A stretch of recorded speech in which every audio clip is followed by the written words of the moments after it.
আসসালামু আলাইকুম। আপনারা জানেন যে বাংলাদেশের নির্বাচন কমিশন পোস্টাল বিডি নামে একটি অ্যাপ তারা তৈরি করেছে যেখানে প্রবাসীরা তাদের ভোট দিয়ে থাকতে পারবে। কিন্তু এই অ্যাপে পাসওয়ার্ড রিসেট নিয়ে গতকাল পর্যন্ত অর্থাৎ ১৩ই জানুয়ারি পর্যন্ত ব্যাপক জটিলতা ছিল। সে নিয়ে আমি তাদের সাথে মাল্টিপল টাইম ফোন দিয়ে কথা বলি। পরবর্তীতে তারা ঠিকই আপনার নতুন একটি অ্যাপ আপডেট দিয়েছে জানুয়ারি ২০০৪ এ। কিন্তু সেই অ্যাপে তারা বলেছে এখানে ছোট্ট একটি ভিডিও করে যে ভিডিওতে আপনি আপনার ফোন নাম্বার এবং এনআইডি নাম্বার এটি করে তাদের হোয়াটসঅ্যাপের এই প্রদর্শিত নাম্বারে ভিডিওটি পাঠানোর কথা তারা বলেছে। কিন্তু সেই নাম্বারটি আমরা যখন হোয়াটসঅ্যাপে সার্চ দিয়ে দেখি তখন সেখানে কোনো এই নাম্বারে কোনো অ্যাকাউন্টই পাওয়া যায় না। এবং তাকে যখন আবার যখন পোস্টাল বিডি এবং নির্বাচন কমিশনে ফোন দিয়ে জিজ্ঞেস করা হয়, আপনাদের তো হোয়াটসঅ্যাপে কোনো অ্যাকাউন্টই নেই, তাহলে আপনাকে ভিডিও পাঠাবো কিভাবে?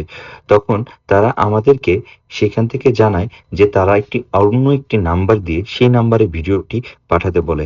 আমার মনে হয় এর পিছনেও কোনো ষড়যন্ত্র লুকিয়ে রয়েছে।